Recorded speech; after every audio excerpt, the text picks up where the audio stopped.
VIT की smart class में आप सभी का स्वागत है। और आज की क्लास में हम लोग सीखेंगे एमएस पावर पॉइंट के बारे में। देखिए, पिछली क्लास में मैंने आपको एक्सेल के बारे में बताया था। आज की क्लास में जो सीखना है वो है आपका एमएस पावर पॉइंट। तो एमएस पावर पॉइंट एक प्रकार का एप्लीकेशन सॉफ्टवेयर है जो माइक्रोसॉफ्ट ऑफिस का ही एक पैकेज है। और इसके अंतर्गत हम क्या करते हैं कि बहुत सारे अलग अलग प्रेजेंटेशन हम अलग अलग डिजाइन में बनाने का काम करते हैं। इसके लिए हमको एमएस पावर पॉइंट का इस्तेमाल करना होता है। इसमें कोई प्रेजेंटेशन वगैरह बनाना हो, कोई एनिमेशन वगैरह लगा करके अगर आपको डेटा बनाना हो, तो इसके लिए पावर पॉइंट का ज्यादा मात्रा में हम इस्तेमाल करते हैं। ठीक है ना। और एमएस पावर पॉइंट हम ओपन कैसे करते हैं, तो देखिए, जैसे कि मैंने आपको इसके पहले भी बताया था कि किसी भी सॉफ्टवेयर को अगर आपको ओपन करना है तो विंडो प्लस आर दबाइएगा और इसमें उस सॉफ्टवेयर का नाम लिखेंगे तो आपके सामने वो सॉफ्टवेयर ओपन हो जाएगा। लेकिन इसकी बात हम करें तो इसमें आपको पावर पॉइंट इंसर्ट कराना है, पावर पॉइंट की सॉफ्टवेयर ओपन करना है। तो इसमें आपको लिखना होता है POWER। अगर पॉइंट पूरा लिखेंगे तो आपके सामने पावर पॉइंट का पेज नहीं है। पावर पॉइंट का अगर आप सॉफ्टवेयर ओपन करना चाहते हैं तो बस यहाँ पे टाइप करना होगा POWER और शॉर्ट में PNT, पावर PNT। अब ओपन करेंगे तो आपके सामने ओपन हो जाएगा। देखिए, कुछ ऐसा इंटरफेस में आपके सामने आता है। ठीक है ना। याद करिए, मैंने जब एक्सेल आपको पढ़ाया था तो जब हम एक्सेल ओपन करते थे तो ब्लैंक वर्कबुक लिख करके आता था। एमएस वर्ड ओपन करते थे तो ब्लैंक डॉक्यूमेंट लिख करके आता था। लेकिन एक्सेल मतलब यहाँ पे पावर पॉइंट ओपन करेंगे तो ब्लैंक प्रेजेंटेशन ओपन होकर के आता है। इसमें बहुत सारे पेज आपको मिलेंगे। देखिए, ये पोर्टेबल का मतलब पेज है, सेमोन का पेज है, सर्किट का पेज है, बर्लिन का पेज है, वुड टाइप है। मतलब किस टाइप का आपको लेना है उसमें अगर आप इसको सिलेक्शन करेंगे तो ऐसे ही इंटरफेस में आपको मिल जाता है। देखिए, ऐसे ही स्लाइड आपको मिल जाता है। मतलब हम अपनी रिक्वायरमेंट के हिसाब से यहाँ पे स्लाइड हम चूज करने का काम करेंगे कि किस हिसाब से हमको स्लाइड देना है। अगर आप इसको हटा देते हैं फिर यहाँ पे देखिए पहले की अवस्था में आ जाता है जैसे पहले था। यहाँ से इसको हटा करके एक बार और ओपन करके देखिए, window plus R power PNT open करिए। तो बाय डिफॉल्ट तो हम ब्लैंक ही लेते हैं ना। आप यहाँ से ब्लैंक ले लीजिएगा क्योंकि आप अपने रिक्वायरमेंट के हिसाब से फॉर्मेटिंग कर सकते हैं। अब इसमें कहीं कर्सर आपको दिख रहा है?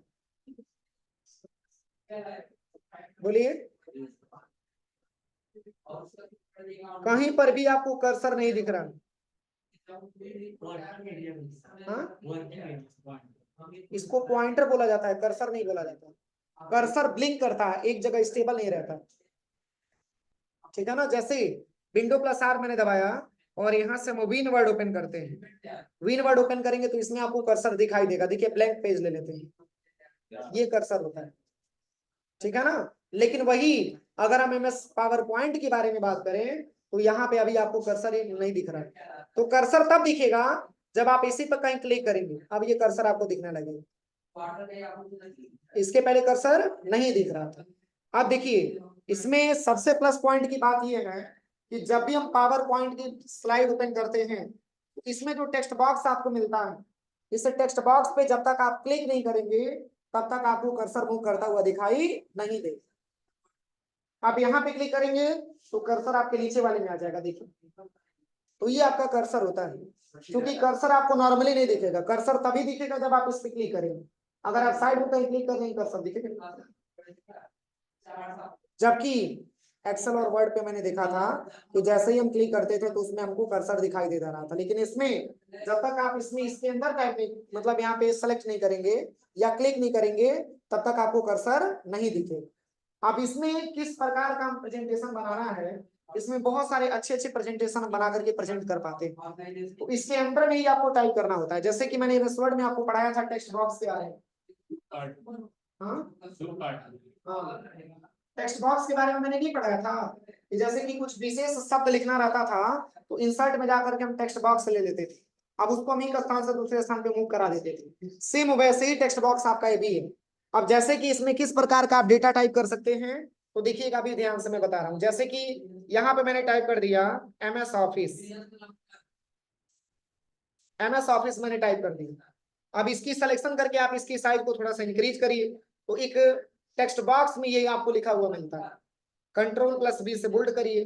अब इसमें और भी विशेष फॉर्मेटिंग करना है तो होम टैब के अंतर्गत यहाँ पे बहुत सारा फॉर्मेटिंग का ऑप्शन इसमें आपको मिल जाता है। देखिए, ये ऑलरेडी मैंने आपको MS वर्ड में पढ़ाया है पूरा।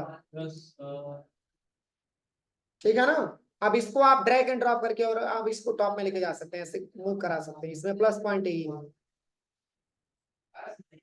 ठीक है ना। आप यहाँ पे क्या लिखना चाहते हैं, तो मैंने दे दिया MS वर्ड, फिर एंटर करते हैं, फिर MS एक्सेल लिख देते हैं यहाँ पे, फिर एंटर, फिर यहाँ पे MS पावर पॉइंट लिख देते हैं, फिर इसके बाद MS एक्सेस हो जाएगा, फिर यहाँ पे MS आउटलुक हो जाएगा। सिलेक्शन करने के बाद अगर आप यहाँ से कंट्रोल लेफ्ट एरो ले लीजिएगा, इसकी साइज को आप थोड़ा सा बढ़ा दीजिएगा, अब यहाँ से इसकी साइज को थोड़ा सा बढ़ा दीजिएगा। सिलेक्शन करने के बाद कंट्रोल+B से बोल्ड कर दीजिएगा, यहाँ से चेंज करना है कलर तो कलर चेंज कर दीजिएगा। आप बुलेट्स लगाना चाहते हैं तो यहाँ से आप बुलेट्स भी लगा सकते हैं इस टाइप का। इसको और भी थोड़ा सा छोटा कर लीजिएगा, देखिए हो जाएगा। तो इसके लिए हम MS पावर पॉइंट का इस्तेमाल करते हैं। अब इसी को बड़ा करना चाहते हैं तो Shift+F5 करके आप इसको बड़ा कर सकते हैं, कुछ ऐसे इंटरफेस में आएगा। ठीक है ना। जैसे फंडामेंटल का जो हम आपको पढ़ाते थे ना इसके पहले थ्योरेटिकल, जैसे कि इनपुट डिवाइस हो गया, आउटपुट डिवाइस हो गया, मेमोरी हो गया, ये सब इसी पे बनाया गया रहता था, बस हम केवल पढ़ाते जाते थे। तो यहाँ से आप बना सकते हैं। इसमें और भी ऑप्शन दिया है, जैसे कि आप होम टैब पे आते हैं तो इसके लेआउट यहाँ पे दिया है। अब एक चीज समझिएगा, अभी एक ही स्लाइड आपको दिख रहा है ना, एक ही स्लाइड दिख रहा है ना। अब इस स्लाइड की संख्या और भी अगर आपको बढ़ाना है तो कंट्रोल के साथ यम बटन दबाते हैं, यम फॉर मैंगो। तो यहाँ पे एक और स्लाइड आ गया, देखिए अगर आप कंट्रोल यम से नहीं बनाना चाहते हैं तो यहाँ पे न्यू स्लाइड पे जाकर के यहाँ से बहुत सारा स्लाइड दिया है, कोई सा भी स्लाइड यहाँ पे आप ले सकते हैं। जैसे कि मैंने यहाँ ले लिया 2 कंटेंट्स 2 ऐसे दिखाएगा, देखिए ऐसे इंटरफेस में मिल जाएगा। एक स्लाइड को 400%। हाँ, एक स्लाइड को 400% तक बढ़ा सकते हैं, कम से कम 10%। ठीक है ना। अब इसके लेआउट यहाँ पे देख सकते हैं कौन सा लेआउट आपका दिया हुआ है, ये 2 कंटेंट वाला आपने लेआउट लिया ही है। अगर आप इसको ब्लैंक लेना चाहते हैं तो ब्लैंक वाला भी ले सकते हैं, कुछ ऐसे इंटरफेस में आपका दिखेगा। मतलब लेआउट को आप अपनी रिक्वायरमेंट के हिसाब से चेंज कर सकते हैं जिस तरीके से आपको चाहिए। हाँ, इसमें भी रूलर आता है, तो व्यू टैब से जाकर के यहाँ से इनेबल करेंगे तब आएगा रूलर। ठीक है, यहाँ पे रूलर आ जाएगा। और ये पूरा मैंने इसके पहले आपको पढ़ाया ही है, सबसे टॉप वाले पट्टी का नाम क्या होता है, टाइटल बार होता है। इसके जस्ट नीचे आपका मेनू बार होता है, और इसके जस्ट नीचे आपका पूरा रिबन होता है। और इसमें अनेक प्रकार के ग्रुप भी पाए जाते हैं, जैसे कि बहुत सारा ग्रुप यहाँ पे दिया भी है। और ये हमारा क्या होता है, रूलर बार होता है। और इसके जस्ट नीचे वाले एरिया का नाम हमारा स्टेटस बार होता है। और ये हमारा क्या होता है, स्लाइड होता है। इसी स्लाइड पे हमको प्रॉपर वर्क अपना करना होता है। ठीक है ना। तो यहाँ पे सारा ऑप्शन करके देखिएगा, मतलब जिस हिसाब से आपको डेटा बनाना हो उसके हिसाब से आपको लेआउट को सिलेक्ट करना होता है। जैसे कि मैंने अगर ये कंपैरिजन वाला ले लिया, तो कंपैरिजन का मतलब होता है तुलना करना, जैसे कि किस प्रकार का हम डेटा इसमें बना सकते हैं। तो मैंने यहाँ पे टाइप कर दिया components of computer system, components of computer system. ठीक है ना। अब यहाँ पे देखिए कंप्यूटर सिस्टम के कौन कौन से भाग होते हैं, तो हार्डवेयर होता है, इसके बाद से सॉफ्टवेयर होता है। ये दोनों कंप्यूटर के क्या हैं, कंपोनेंट्स हैं। इसको सिलेक्शन करिए, सेंटर में करना चाहते हैं तो आप यहाँ से फॉर्मेट टैब पे आइएगा पहले, और यहाँ से आप इसकी मतलब यहाँ से फॉर्मेटिंग भी आप कर सकते हैं, जो भी फॉर्मेट आपको देना है। यहाँ से बहुत सारा कलर दिया गया है। होम टैब पे आइए, बोल्ड करना है तो बोल्ड करिए, इसकी साइज को और यहाँ से आप इंक्रीज कर सकते हैं, इसको और सेंटर में आप कर सकते हैं। देखिए आप सिलेक्शन करने के बाद ही पूरी फॉर्मेटिंग अंडरलाइन भी कर सकते हैं आप, यहाँ पे हो जाएगा। अब यहाँ पे जैसे कि हार्डवेयर आपने सिलेक्शन किया, तो हार्डवेयर वाले बॉक्स को सिलेक्शन करिए। अब यहाँ से एक ऑप्शन आपको मिलेगा शेप फिल, होम टैब में भी ऑप्शन आपको मिल जाएगा, और फॉर्मेट टैब में जाएंगे तो फॉर्मेट टैब में भी ऑप्शन आपको मिल जाएगा। तो अगर होम टैब से ही करना है तो होम टैब पे आकर के क्विक स्टाइल से आप इसकी स्टाइल को अपनी रिक्वायरमेंट के हिसाब से बदल सकते हैं। देखिए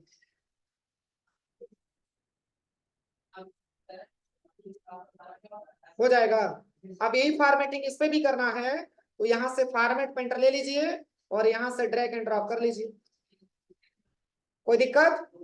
अब चलिए, अब यहाँ पे आपको हार्डवेयर के बारे में लिखना है और यहाँ पे आपको सॉफ्टवेयर के बारे में लिखना है। जो ऑलरेडी आपको इसके पहले पढ़ा दिया गया है फंडामेंटल की बैच में, हो जाएगा। हाँ, इस पे कवर पेज नहीं बनाएंगे, इस पे क्यों कवर पेज बनाएंगे, इसकी रिक्वायरमेंट नहीं आती है। ये तो वो है, मैं वो पावर पॉइंट का पेज है ना, तो पावर पॉइंट पे कवर पेज मैंने थोड़ी बताया। अरे यार पहले आज स्टार्टिंग में पहले इतना तो सीखो, एनिमेशन तो अभी बताते सब कुछ। देखिए जब आप लैब में जाइएगा तो हार्डवेयर और सॉफ्टवेयर के बारे में मैंने इसके पहले फंडामेंटल में पढ़ाया है।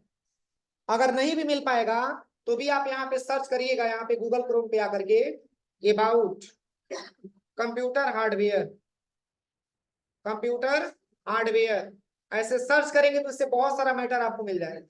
इसी मैटर को उठा करके आप कॉपी पेस्ट यहाँ पे कर सकते हैं, कॉपी करिएगा और यहाँ पे ला करके इसमें पेस्ट कर दीजिएगा, ठीक है ना। अब यहाँ पे कंप्यूटर हार्डवेयर के बारे में आ गया। ऐसे ही अगर आपको सॉफ्टवेयर के बारे में जानना है तो यहाँ पे ले लीजिएगा सॉफ्टवेयर। अब यहाँ पे आपको सॉफ्टवेयर के बारे में आ जाएगा पता, सॉफ्टवेयर ले लीजिएगा यहाँ से। देखिए यहाँ पे सॉफ्टवेयर आ जाता है। अब इस सॉफ्टवेयर के नाम से भी डेटा बनाना है, ऐसे कॉपी कर लीजिएगा और यहाँ पे आकर के आप इसको पेस्ट कर लीजिएगा Ctrl+V से। ऐसे बनाइए लैब में चल करके, आप इसको सिलेक्शन करके इसका कुछ यहाँ से फॉर्मेट टाइप पे आकर के यहाँ से थोड़ा इसका डिफरेंट कलर आप दे दीजिएगा समझने के लिए, जो कि अच्छा लगे। यहाँ से बहुत सारा कलर दे रखा है, देखिए टेक्स्ट की कलर व्हाइट कर दीजिएगा यहाँ से, ऐसे बन जाएगा। ऐसे सिलेक्शन करिएगा और यहाँ से शेप फिल पे आकर के कोई कलर दे दीजिएगा, आप यहाँ से ब्लैक व्हाइट कलर दे दीजिएगा टेक्स्ट का। ऐसे एक फॉर्मेटिंग आपका तैयार हो गया। इसी को बड़ा करना है तो Shift+F5 से आप इसको बड़ा कर लीजिएगा। हाँ Shift+F5। बोलिए कोई दिक्कत है? तो इस तरीके से आप लैब में बनाइएगा। इसमें किस प्रकार का आप डेटा बना सकते हैं, इसमें किस प्रकार का डेटा बना सकते हैं? तो मैंने यहाँ पे दे दिया अबाउट कंप्यूटर, क्या दे दिया? About computer. मतलब कब ये समझिए कि जो आपका प्रेजेंटेशन बना हुआ है ये कंप्यूटर के बारे में बना हुआ है। इसको थोड़ा सा और बड़ा कर दीजिएगा, स्पेस है ज्यादा मात्रा में, बोल्ड करिएगा और यहाँ से कलर कर दीजिएगा। और भी फॉर्मेटिंग करना है तो फॉर्मेटिंग कर लीजिएगा। अब यहाँ पे कंप्यूटर के बारे में आपको टाइप करना है, अब यहीं पे समय है, यहाँ पे टाइप कर लीजिएगा अबाउट कंप्यूटर। कंप्यूटर के बारे में कुछ डेटा आ जाएगा, इससे ले लीजिएगा। अब कंप्यूटर को सिलेक्शन कर लीजिएगा, पूरे डेटा को यहाँ से कॉपी करिएगा, कॉपी करके यहाँ पे ला करके आप पेस्ट कर लीजिएगा, ठीक है ना। और यहाँ पे कंप्यूटर का फिगर भी इंसर्ट करना है तो इंसर्ट पे आइएगा, पिक्चर पे आइएगा और यहाँ से कंप्यूटर का पिक्चर को डाउनलोड कर लीजिएगा। इसी पिक्चर को आप यहाँ से अपलोड कर लीजिएगा। देखिए जैसे मैंने यही पिक्चर इंसर्ट करा लिया, इसको थोड़ा सा छोटा कर लीजिएगा। कोई दिक्कत किसी को?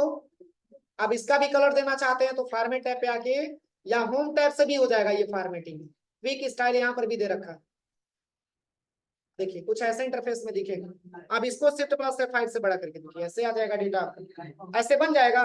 तो ऐसे कई सारा प्रेजेंटेशन आप लैब में चल करके बनाइए, ठीक है।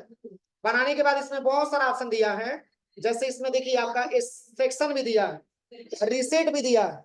तो रीसेट का क्या प्रयोग होता है? तो जैसे कि मैंने इस स्लाइड को सिलेक्शन किया, इसमें से जो भी फॉर्मेटिंग आपने किया है पूरी फॉर्मेटिंग अगर एक साथ आप हटाना चाहते हैं तो आप यहाँ से इसको रीसेट कर दीजिए, पूरा फॉर्मेटिंग एक साथ गायब हो जाएगा, ठीक है ना। पुनः Ctrl+Z करेंगे तो अंडू करेंगे तो वापस आ जाएगा। सेम यही काम आप इससे भी कर सकते हैं, देखिए सिलेक्शन करिए और यहाँ से रीसेट करेंगे पूरा गायब हो जाएगा, पुनः Ctrl+Z करेंगे तो वापस आ जाएगा। कोई दिक्कत? सेक्शन के बारे में हम बताएंगे, सेक्शन के लिए कई सारा स्लाइड बनाना पड़ेगा तब जाकर के हो पाएगा। इसके लिए सेक्शन वाइज हम डेटा को डिवाइड कर सकते हैं। तो लैब में चलकर के इस तरीके से आप बनाइए। जैसे एक और मैंने Ctrl+M से एक नया पेज ले लिया, ध्यान दीजिएगा, और यहाँ पे मैंने टाइप कर दिया कंप्यूटर मेमोरी, कंप्यूटर मेमोरी। अब कंप्यूटर की मेमोरी कितने प्रकार की होती है?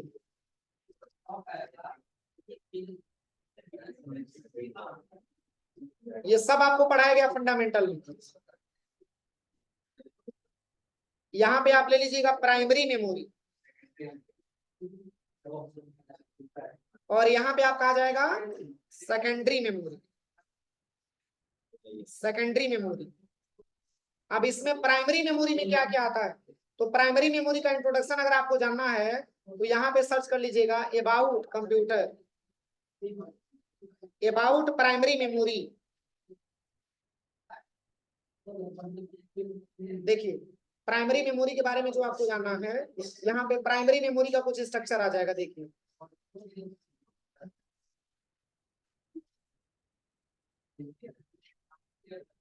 यहाँ से डेटा को कॉपी कर लीजिएगा, कॉपी करने के बाद यहाँ पे आकर के पेस्ट कर लीजिएगा Ctrl+V से।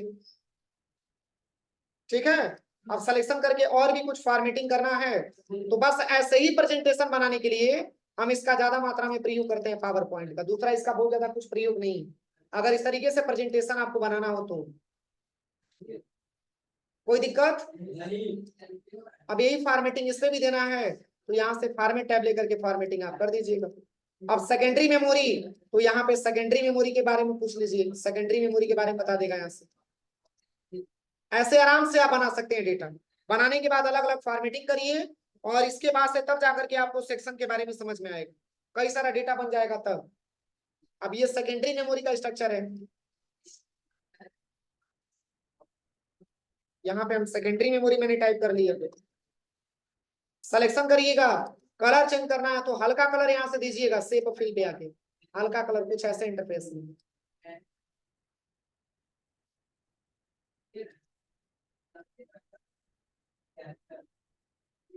देखिए अब इससे फायदा क्या होगा, जैसे ही Shift+F5 करेंगे तो ये पेज आपका बड़ा हो जाएगा, कुछ ऐसे आपको दिखेगा। ठीक है ना, तो ऐसे मतलब ज्यादा मात्रा में पेज बनाइएगा। अभी मात्र मैंने 4 ही स्लाइड बनाया है, देखिए और भी स्लाइड ऐसे बनाते जाइएगा नया स्लाइड लेकर के। आप जैसे कि मान के चलिए कि यहाँ पे आपको टाइप करना है अबाउट प्रिंटर के बारे में, अबाउट प्रिंटर। तो प्रिंटर मैंने कितने प्रकार का बताया था, बोलिए क्या प्रकार का प्रिंटर, कौन सा।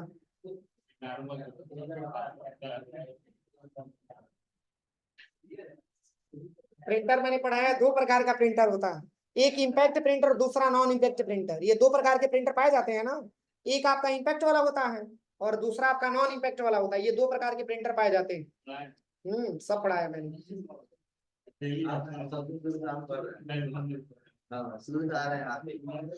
देखिए यहाँ पे टाइप करिएगा इम्पैक्ट प्रिंटर, इम्पैक्ट प्रिंटर, और यहाँ पे ले लीजिएगा नॉन इम्पैक्ट प्रिंटर। ये सब मैंने पढ़ाया है,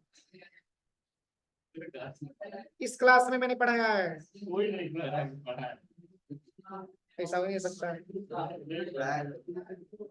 ये फंडामेंटल में बैच मैंने पढ़ाया हो।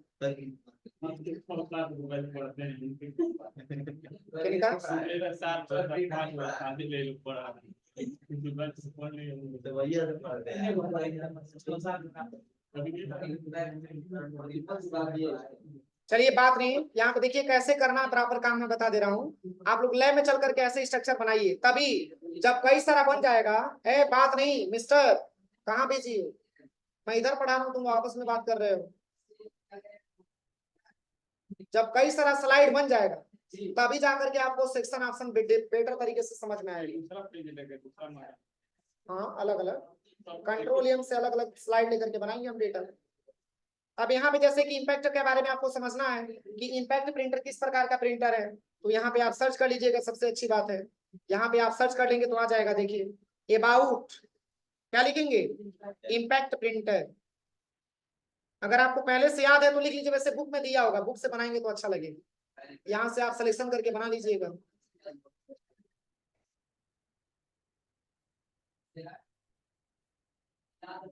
ये इम्पैक्ट प्रिंटर हो गया। ऐसे ही यहाँ पे नॉन इम्पैक्ट सर्च कर लीजिएगा, नॉन इम्पैक्ट प्रिंटर।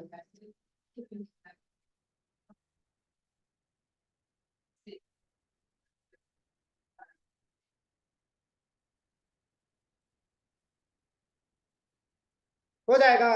तो ऐसे लैब में चल के बनाइए, क्योंकि बहुत ही ज्यादा रिक्वायरमेंट इसकी कल आएगी, क्योंकि इसी के आधार पे हम आपको पढ़ाने वाले हैं। क्या जो आपका ऑप्शन दिया है कौन सा, ये जो सेक्शन वाला ऑप्शन दिया है, क्योंकि ये जब तक कंप्लीट नहीं होगा तब तक आपको सेक्शन वाला ऑप्शन नहीं समझ में आएगा, इसलिए पहले इतना बनाइए। ऐसे बनाइएगा आप लोग लैब में, ठीक है। कितना टाइम लग रहा है, कॉपी पेस्ट करना है आपको, अलग अलग फॉर्मेटिंग करके बनाइएगा ऐसे, ठीक है ना। ऐसे ही इसके आधार पे आप बनाते चलिए। जैसे कि एक आप डिफरेंट टाइप का बनाइएगा। अब ये नहीं कि केवल कंपैरिजन वाला ही बनाइएगा, हाँ केवल कंपैरिजन वाला नहीं, यहाँ से लेआउट चेंज करके आप ले लीजिएगा ब्लैंक वाला, ये ब्लैंक वाला ले लीजिएगा। इसमें आपको अपने रिक्वायरमेंट के हिसाब से बनाना है। इसमें कहीं कर्सर दिख रहा है, तो कर्सर कैसे दिखेगा, हाँ कहाँ क्लिक करेंगे, इसमें कर्सर तब तक नहीं दिखेगा जब तक आप कोई शेप ना लें या कोई टेक्स्ट बॉक्स ना लें। तो आप इंसर्ट पे आएंगे तो ये दोनों ऑप्शन आपको दिख जाएगा। अगर आपको शेप लेना है तो शेप लेकर के ऐसे ड्रैग एंड ड्रॉप कर दीजिए। अब यहाँ पे राइट क्लिक करेंगे, एडिट टेक्स्ट, तब जाके कर्सर आपको दिखाई देगा। या एक और तरीका है, अगर आप शेप से नहीं करना चाहते हैं तो आप इंसर्ट पे आइए और यहाँ पे आप ले लीजिएगा क्या, वर्ड आर्ट आपको नहीं लेना है, टेक्स्ट बॉक्स आपको लेना है। ऐसे टेक्स्ट बॉक्स को ड्रैग एंड ड्रॉप कर देना। अब जैसे कि मैंने यहाँ पे टाइप कर दिया अबाउट MS एक्सेल सॉफ्टवेयर,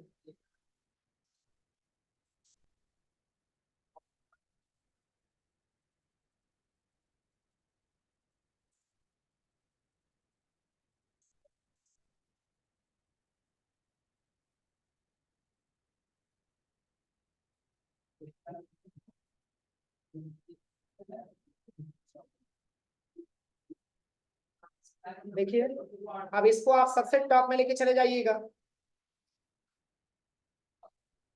ठीक है ना। अब एक्सेल के बारे में अगर आपको कुछ टाइप करना है तो यहाँ पे ले लीजिएगा अबाउट एक्सेल MS एक्सेल। देखिए मैं बता दे रहा हूँ, MS एक्सेल। अब एंटर करिएगा, एक्सेल का बहुत सारा डेटा यहाँ पे आ जाएगा। इसी डेटा को यहाँ से कॉपी कर लीजिएगा और यहाँ पे देखिए, यहाँ पे जैसे ही पेस्ट करेंगे तो ये टेक्स्ट बॉक्स में ही पेस्ट हो जाता है। सिलेक्शन करके और इसकी साइज को आप इंक्रीज कर दीजिएगा अपने रिक्वायरमेंट के हिसाब से, या मैंने पढ़ाया ही है, आप सबसे अच्छा रहेगा टाइप कर लीजिएगा। तो इस तरीके से आप अलग अलग स्ट्रक्चर बनाइएगा, तब जाके हो पाएगा। पेज की कलर करने के लिए डिजाइन टैब अभी आगे की क्लास में बताएंगे, आज पहले केवल होम टैब में इतना प्रैक्टिकल आप कर लीजिए, ठीक है ना। यहाँ पे और भी ऑप्शन दिया है, जैसे कि यहाँ पे देखिए, इसको हम थोड़ा सा बड़ा कर देते हैं।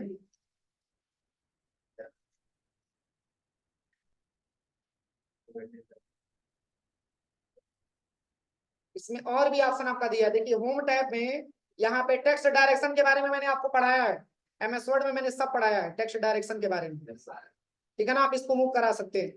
और भी इसमें ऑप्शन दिया, कोई शैडो वगैरह लगाना है तो शैडो भी लगा सकते हैं। और इसके बीच की आप स्पेस को बढ़ा सकते हैं, घटा सकते हैं। देखिए सारा ऑप्शन दिया हुआ है।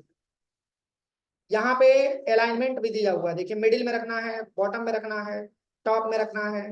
आप इसका पूरा प्रयोग करके आप देख लीजिएगा, ठीक है। और अरेंज के बारे में मैंने पूरा आपको MS वर्ड में पढ़ाया है, कि दोबारा पढ़ाना पड़ेगा, सब मैंने पढ़ा दिया। एक बार अच्छे से प्रैक्टिकल करके आप देख लीजिएगा, प्रैक्टिकल इसमें ज्यादा आपका दिया हुआ है। नहीं प्रैक्टिकल करेंगे तो नहीं समझ में आएगा, केवल जी बोलने से नहीं काम चलेगा, प्रैक्टिकल करना पड़ेगा। ये सब मैंने MS वर्ड में पढ़ाया है। इस क्लास में इतना भीड़ है।